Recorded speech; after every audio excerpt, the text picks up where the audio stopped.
Okay, here's another one you don't see every day, or almost never. So it's a 75 C&J frame Bultaco powered hill climber. Very interesting. Um, One thing about a Bultaco is the way the bikes were built over the years, the parts are very interchangeable. So you could pretty much build any displacement, any sort of power delivery that you wanted.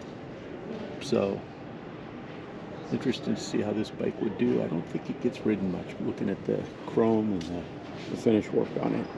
But imagine that back at one time someone was serious about racing it.